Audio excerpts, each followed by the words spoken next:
Bwino alero loweruka ndipo ndi nthawi ya nkhani kuchokera kuno ku MBC.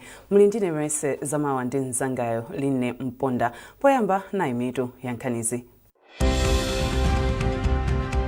Mafuta a galimoto a petrol ndi diesel oposa malita 3,500,000 afika mdziko muno kudzera ku chipata cha Songwe m'boma la Karonga.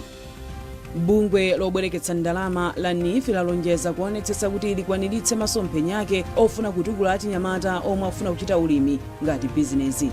Ndipo komiti ya nyumba ya malamulo yoona zachilengedwe yati ndiokhumudwa ndi ganizo la khonsolo ya mzinda wa Lilongwe lovomereza kuti ena amange nyumba pafupi ndi mtsinje wa Lilongwe.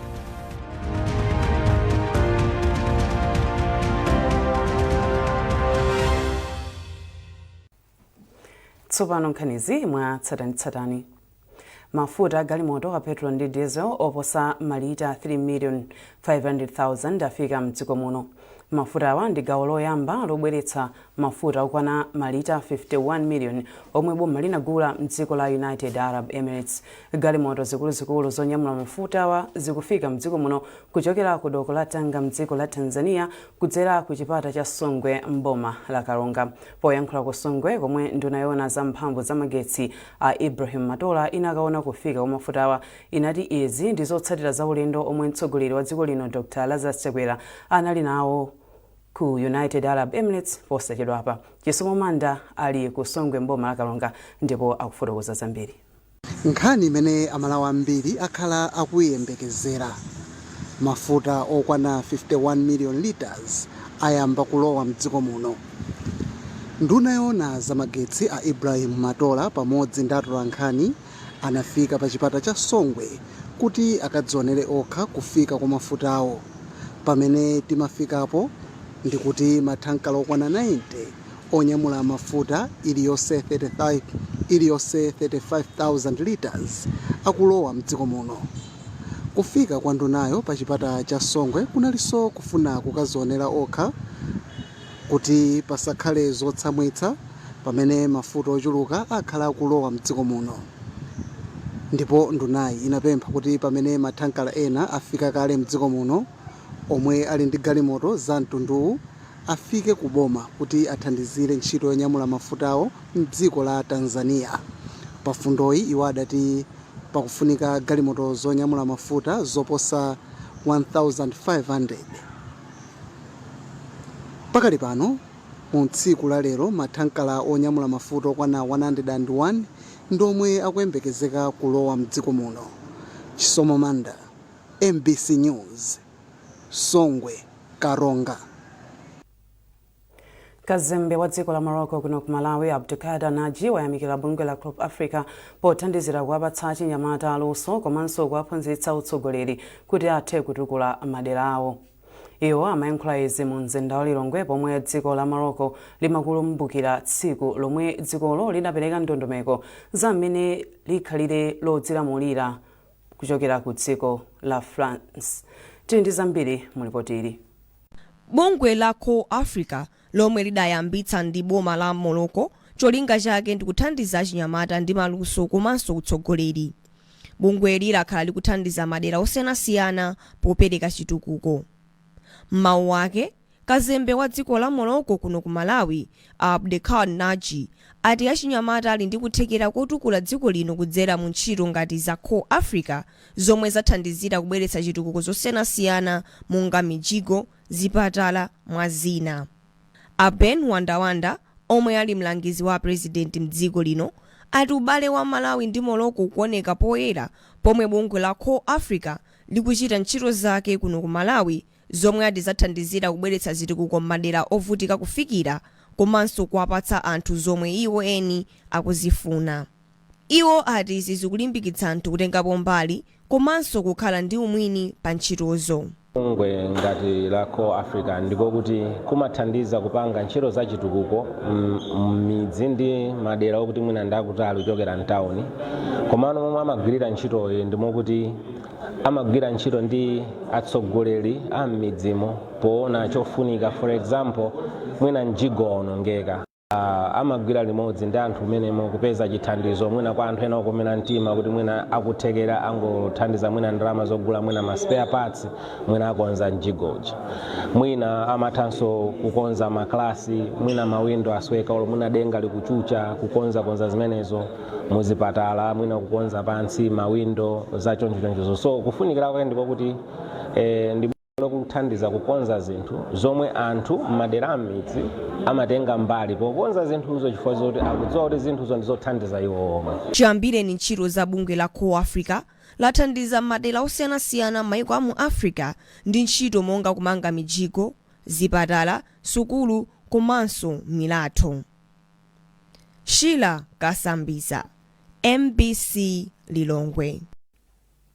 Bungwe lobwereketsa ndalama la NIF lalonjeza kuti lionetsetsa kuti masomphenya ake ofuna kutukula achinyamata omwe akufuna kuchita ulimi ngati bizinesi akwaniritsidwe. Mkulu wa bungweli Haflin Jetseni anena izi m'boma la Lilongwe pamene amagawa fetereza wa ngongole. Iwo ati nzokondweretsa kuona kuti achinyamata ambiri akutenga nawo ngongolezi. Tili ndi zambiri mulipotiri.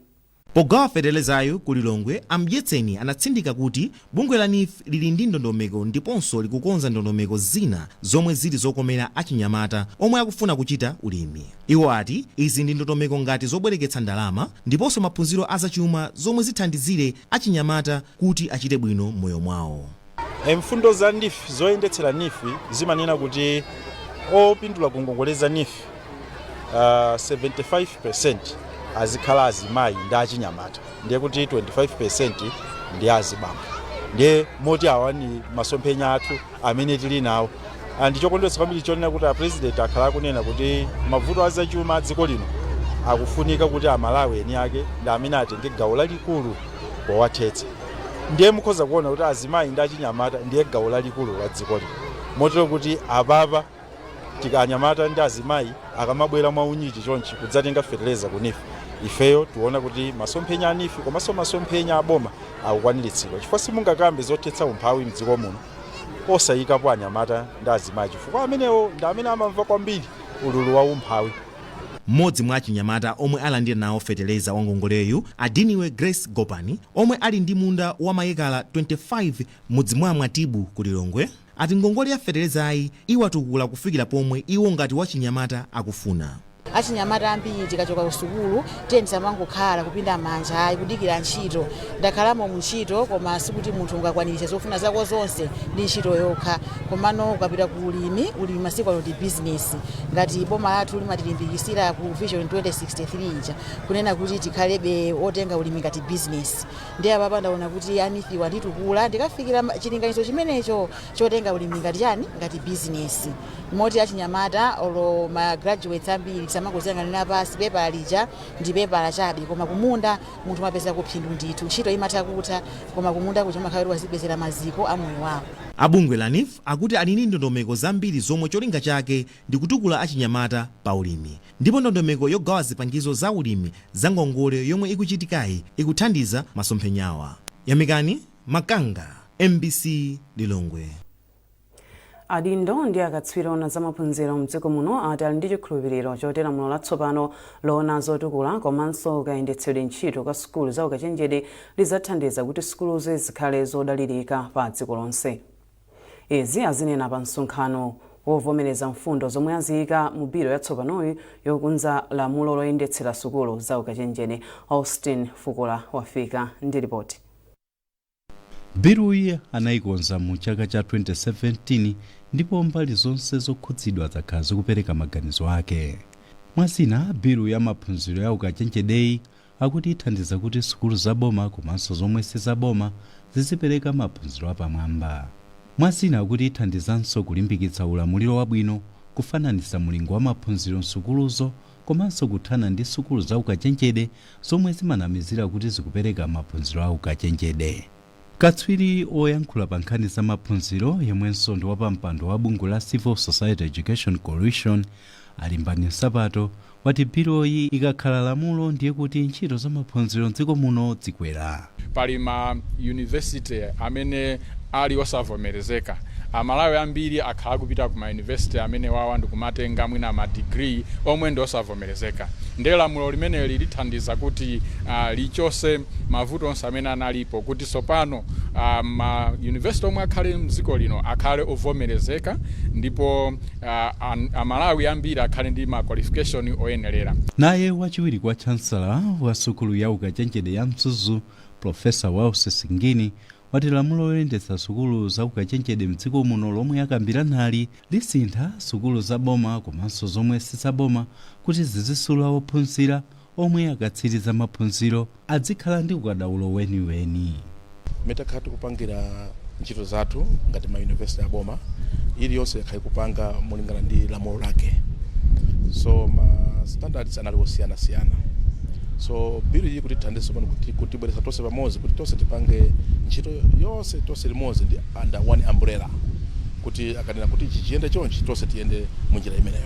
Mulembi munduna wa zamaphunziro Amangani Chilala Katundu ati ali ndi chikhulupiriro kuti aphungu akakambirana biloyi pomwe akayamba kukumana mwezi wa Februwale chaka chino.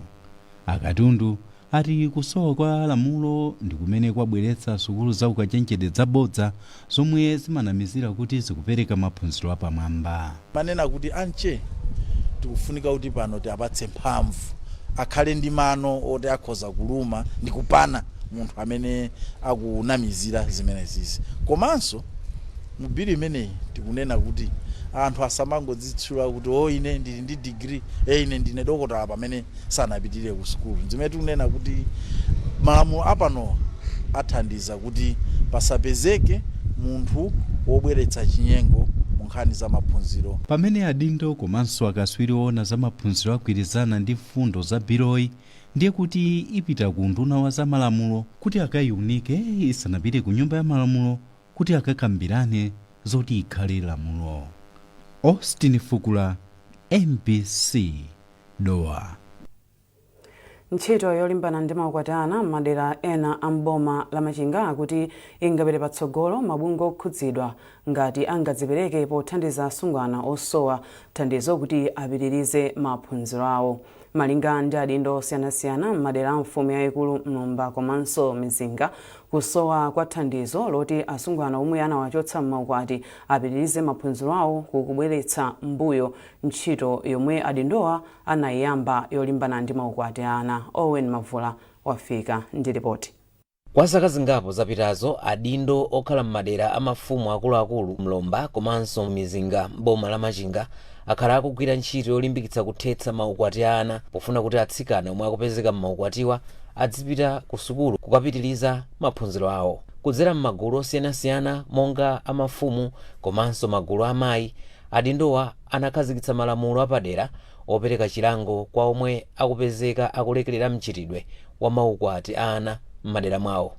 Mwachitsanzo mudzi mwa mfumu yayikulu Mlomba, mfumu iliyonse yopezeka ikulekerera mchitidwewu imalipira chindapusa cha ndalama zokwana 40,000 kwacha, monga momwe akufotokozerera a gulupu Mbalaka. Ntchito ife ngati mafumu ndikuthandizira mwina magulu anzathu ngati maujeni ma CVSU amene akugwira ntchito yothetsa maukwatiana. Ifenso mafumu tikutengapo udindo ndithu kuthandizira kuti ntchito imeneyi mwina ikhale yophweka potengera kuti ntchito imeneyi kuyigwira munthu mmodzi ndiyosatheka, ndipo ndi udindo wathu ifenso kutengapo gawo kuti maukwati amenewa athe. Koma izi ngakhale zili chomwechi akuti pali mavuto ena omwe akhala akusokoneza ntchitoyi, monga kusowa kwa thandizo lokwanira lopita kwa atsikana omwe achotsedwa m'maukwati ndi cholinga choti akapitirize maphunziro awo msukulu zosiyanasiyana. Agulupu akalidonso amudzi mwa mfumu yayikulu Mizinga akuti mavutowa ndiwo akubwezeretsa mbuyo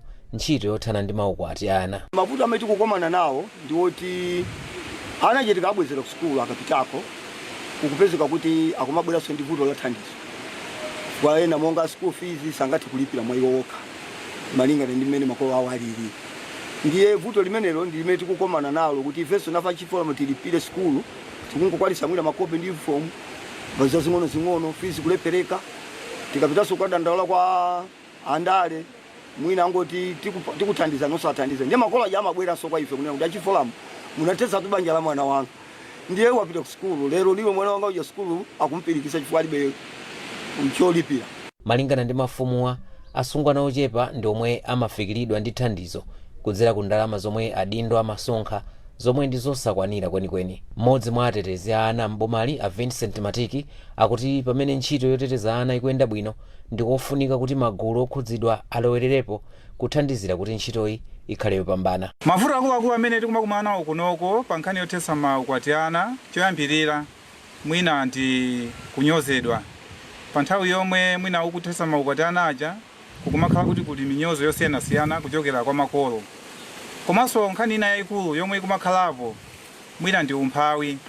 Umphawi ndi mavuto enanso amene akupangisa kuti mwina kapena kunoko kwa Senior Chief ya Mlomba apangise kuti ana azichoka m'manja mwina kumapita kumakakwatiwa. Chifukwa chonena kuti mwina zosowekera zawo za siku ndi siku kuchokera kumanja omwe uchokera iwo zimakhala zovuta. Malingana ndi Amatiki, kudzera mu mgwirizano wabwino wa mafumu ndi adindo ena, lakhala likuyesetsa pa ntchito yothana ndi maukwati ana ndi kuwabwezeretsa msukulu. Owen Mavula, MBC Mangochi. Mukuonera nkhanizi kuchokera kuno ku MBC. Tiyeni tionenso mitu ya nkhanizi. Mafuta galimoto a petrol ndi diesel oposa malita 3,500,000 afika mdziko muno kudzera ku chipata cha Songwe m'boma la Kalonga. Bungwe lobwereketsa ndalama la NIF lalonjeza kuonetsetsa kuti likwaniritse masomphenya ake ofuna kutukula achinyamata omwe afuna kuchita ulimi ngati bizinesi. Ndipo komiti ya nyumba ya malamulo yoona zachilengedwe yati ndiokhumudwa ndi ganizo la khonsolo ya mzinda wa Lilongwe lovomereza kuti ena amange nyumba pafupi ndi mtsinje wa Lilongwe.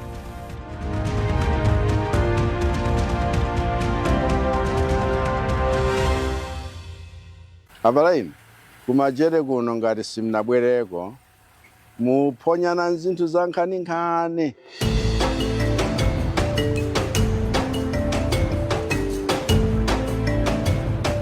Kuno kuli nyama zosiyanasiyana zija zikuluzikulu amati zisanu.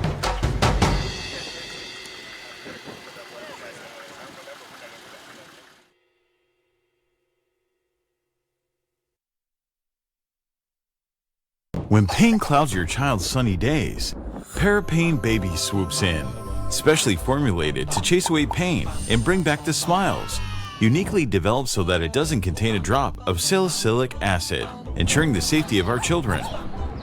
Whether it's fever, teething discomfort, or tummy troubles, our hero is on the case, ensuring your little one feels better, faster, with a taste kids love. But remember, it's not a sweet. Parapain Baby is designed for easy intake, chewed or dissolved. Brought to you by Mwai Pharma. Parapain Baby. Tough on fever, gentle on tummies.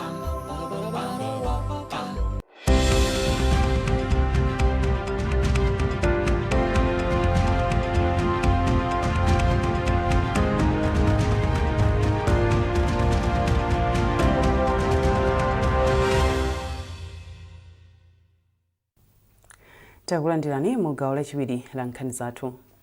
Komiti ya kunyumba ya malamulo yoona zachilengedwe yati ndiokhumudwa ndi ganizo ya khonsolo ya mzinda wa Lilongwe povomereza kuti ena amange nyumba pafupi ndi mtsinje wa Lilongwe. Mchaka cha 2016 khonsolo ya mzindawu akuti idavomereza anthu ena kumanga maofesi komanso malo ogona pamalo amphepete mwa mtsinje mu mzindawu. Wapampando wa komiti ya nyumba ya malamulo yoona zachilengedwe Awelani Chilenga wapempha onse okhudzidwa kuti ayimitse ntchitoyi. Achilenga akufotokoza zambiri. Ifeyo tili wokhumudwa kwambiri ndi a Ministry of Lands. Alanzi amangogawa mapuloti pena paliponse. Pakali pano tikunena pano puloti imene timakaona apasa munthu puloti mmwenye kuti amange nyumba mu mtsinje. Osati mbali mwa mtsinje yayi, koma amange mu mtsinje. Ndiye ife zimenezo sitikugwirizana nazo ndipo sitizalola chifukwa malamulo saku ife ntchito yathu ndiyo panga malamulo. Tikapanga malamulo ajagwire ntchito imene ayenera kugwirira ntchito. Ife si ochita implement malamulo aya. Koma amene akupanga implement malamulo ngati akupanga implement molakwika, ife sitingasekerere zimenezozo. Ampasa munthu ploti kuti amange nyumba, akumpasa buffer zone ya 15 meters away from the river. 15 meters hiyo sakunenaso kuti msinje banki river bank ya msinje ya Terapa sakunenaso zimenezo angoti manga 15 ndiye munthu uja wamanga mpaka mmazi ndefe tawuza kuti zimezi ayi malamulo sakulola kaya apita ku khoti apita kuti ife malamulo sakulola kuti munthu azimanga nyumba munsinje wa Lilongwe kaya ndi mwenye kaya ndi Malawi kaya ndi mchinese kaya ndi ndani zimezo malamulo atusalola palibe amene ali pamwamba palamulo mziko muno kaya ine ndalama za mtundu wanji asate malamulo aziko lino. Ndipo padakali pano mkulu woona zamapulani ku konsolo ya mzinda wa Lilongwe Hilary Kamila ati akudikira kafukufuku ochokera ku bungwe la Malawi Environmental Protection Authority MEPA kuti aone tsogolo la nkhaniyi. Bungwe loyang'anira zosamalira chilengedwe la Youth for Progressive Environmental Solutions lati ochita malonda otentha ndi kugulitsa makala akuyenera kupeza njira zina zopezera ndalama ponena kuti kutentha makala kukuononga chilengedwe mdziko muno. Mkulu wa bungweli Musayi Walemwali anena izi ku Lilongwe pomwe amakhazikitsa ntchito yodzala mitengo ya bungweli ya chaka chino. Pomloka wadza ndi zambiri. Gulu la chinyamatali ladzala mitengo 1200 pomwe amakhazikitsa ntchito yawo yodzala mitengo mdera la Mfumu Chinsamba ku Mitundu m'boma la Lilongwe. Malinga ndi mkulu wa bungweli Musayi Walemwali, bungwe lawo lili ndi malingaliro odzala mitengo yosachepera 10,000 chaka chino. Poyankhula pamwambowu Amwale ati sizoona kuti anthu azibisalira kuseri kwa umphawi kuti aziononga chilengedwe, koma ati anthu akuyenera kupeza njira zina zopezera ndalama. Pali njira zambiri zopezera ndalama, kumapika mandasi ena kumapanga kuma business opanga makala ovomerezeka ochokera kuzinyalala amene sakufuna ndalama zambiri kuti uyambe. Komanso phatikizapo apo uli ulimi masiku ano, ulimi ndi business, ulimi sukufunika ndalama zambiri. Phatikizapo so apo tikupempha ngati boma ndi mabungwe ena atithandizira anthu kuti kusowera kapita sanambe kuti tikuzokwanisa pano komano ngati kuti titukuke kwambiri kapita yoti boma ndi mabungwe ena atithandizire. Mawu ake Nyakwawa Chinsamba yati vuto la kusowa kwa nkhuni lakula kwambiri mderali kamba ka kutha kwa mitengo. Nyakwawayi yati kudzala mitengoyi nkofunika kwambiri atipoti kuthandiza kuchepesa mavutowa. Nyakwawayi yatinso ionesesa kuti mitengoyi ikusamalidwa kuti isaonongeke. Mitengo imeneyi isamalira ndithu tikamala tizilondera kuti pasagwere mbuzi kapenanso kuti ena aliwonse olawo nonge asaononge. Mudziwu unapereka mphamvu kwa amayi mderali kuti adzisogolera ntchito zodzala mitengo motsogozedwa ndi Nyakwawa yayikazi Ambumba Nkudyesa, zomwe malinga ndi bungwe la Wipes zinakopa kuti adzigwirisa ntchito mudziwu ngati mudzi wa chisanzo. Pomloka, MBC, Lilongwe. Bwalo la milandu loona za milandu yokhudza ntchito lakhazikitsa kuti masiku 21 akudzawa lidzakhala likupitiriza kumva milandu yomwe anthu atatu omwe ankagwira ntchito ku kampani ya Press Corporation Limited akufuna kuti awapatse ndalama zokwana 33 billion kwacha kamba kuwachotsa ntchito mosatsata malamulo. Anthu atatuwa ndi a Bernard Ndau, a Elizabeth Mafeni komanso a George Partridge omwe anawachotsa ntchito mchaka cha 2021. Lachisanu masana oyimira mlandu anakumana ku khoti ndipo anafunsa mboni zomwe zikuchokera ku PCL kuti ayankhulepo pa nkhani, ndipo mmodzi mwa maloya amene akuyimira anthu odandaulawa ndi a Patrick Mpaka, ndipo iwo akufotokoza zambiri. Akoti aone kuti kodi ana pali chipepeso china chilichonse chimene akuyenera kulandira, ngati pali chipepeso chikhale cha ndalama zokwana zingati. Ndi funso limene khoti limalandirapo umboni lero, ndiye lero apereka umboni wochoka ku mbali ya Press Corporation kuzira mwa amayi Mbeye amene ndiyo amaona za kayendetsedwe za chuma ku kampani imene, ndipo amapereka umboni wawo kuonesa kuti ngakhale zinachitika chonje mu 2021 koma zonse zofunikira zinaperekedwa. Ndiye a Press Corporation azipereka ganizo limene lero ku court kuti akoti aliunike kuti akamayeza kuona kuti kodi pali injare ina iliyonse imene achitika inde zinalakika motere koma nanga apapa pali chipepeso china chimene chitaonjezeredwe kupatula ndalama imene analandira. So I think ifunso limene ndimene